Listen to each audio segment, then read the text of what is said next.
Heard a lot over the years that intermittent fasting has many benefits, but a new study is showing a different picture for certain groups. That's right. A new study actually shows it can lead to some serious heart problems. Our 90s health expert cardiologist, Dr. Payal Kohli, joins us now to talk more about these findings. Dr. Kohli, good morning. Good morning. Morning. Okay, first, for anybody that's not too familiar with the idea, what exactly is intermittent fasting? So intermittent fasting is becoming incredibly trendy now, because it's a very easy way to diet, to do caloric restriction, and to sort of limit your intake. And essentially what it is there's a few different ways you can do it, but you can eat whatever you want. You just have to limit what time you're eating it. And that has to be limited to a 4 to 10 hour window every day. So the most popular way to do intermittent fasting is a 16-8 schedule. So you eat from, for example, 10 a.m. to 6 p.m., and then you don't eat for the rest of the time afterwards. So what does this new study show? Because it's a little bit different than things that we've heard in the past about intermittent fasting. It's different. In fact, it's got all the cardiologists buzzing on social media because it was a bit of an unexpected finding. So the idea here was to look and see if intermittent fasting affects your health kind of in the long term. So what they did is they took people and asked them whether or not they intermittently fasted for 2 days based on recall, based on what they remember eating, and then looked kind of 8 years later and see if they had an increased risk of death. Now, this is what's called an association study, not a causation, meaning you can't prove causality because it's not a randomized trial, it's just people's behavior. Now, they could have been eating less because they were working more, they could have been eating less because they were drinking more, there could have been many reasons why they might have been eating less.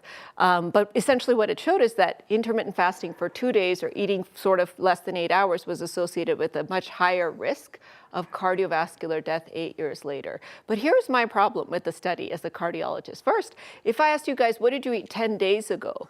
Do you think you could remember? Nope. No, absolutely I don't know what I ate yesterday. Same. I was just going to say the same thing. And how long you ate, Right. what times you ate. Yeah. And so this is all based on recall. It's not based on actual data collection. Second, there's no correction for what you ate. So if I ate pizza for 8 hours, as opposed to eating salads for 16 hours, they wouldn't correct for that. And then the third is what I mentioned, which maybe you're working all night, you're on a night shift, and therefore that's why you can only eat for 8 hours. So there's a lot of confounding associated with this. We often say we unintentionally intermittent fast because of this job. Right. You know, we got to go to bed early and then we're on air for a good chunk of time. Now, I want to ask you about the timing of it all. Does it matter the times that you do intermittent fasting when it comes to your heart health? It does, and that's what's really fascinating because all the randomized trials where you intermittent fast, you don't, show that it can help you lose weight, it can help reduce blood pressure, and it can help reduce insulin sensitivity. But what's interesting about the blood pressure data is that it really depends on when you intermittent fast. So if you eat before 2 p.m.,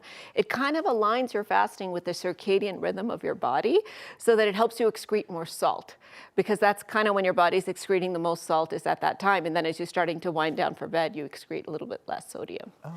Yeah. So you were talking about how this study was looking at people who maybe did it for 2 days. What if someone at home's like, well, I kind of intermittent fast 5 days of the week. That's kind of normal for me. Right. Is that better for someone than what the study was saying? Yeah, so 2 days of intermittent fasting leading to more death years later is a bit of a stretch to me. But what we really need to look at is the long-term effects of intermittent fasting on a regular basis. Now, if you think about how our body evolved, we sort of evolved to like feast or famine, right? Yeah. There are times when we eat and times when we don't eat. So from a biological perspective, it's a really healthy way to eat. But what we need to figure out is that people who are doing this, are they losing a lot of lean body mass rather than fat?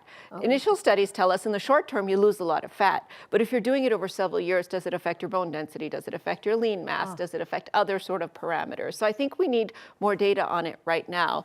When it comes to intermittent fasting, I tell my patients it's a great way to lose the weight, help kind of, the body regulate a little bit. But if it's something you can't easily do or you're going to get dehydrated or other such things, then it's probably reasonable to try other types of diets. Factor in your physical health with it too. Yeah, absolutely. Dr. Kohli, thank you so much. By the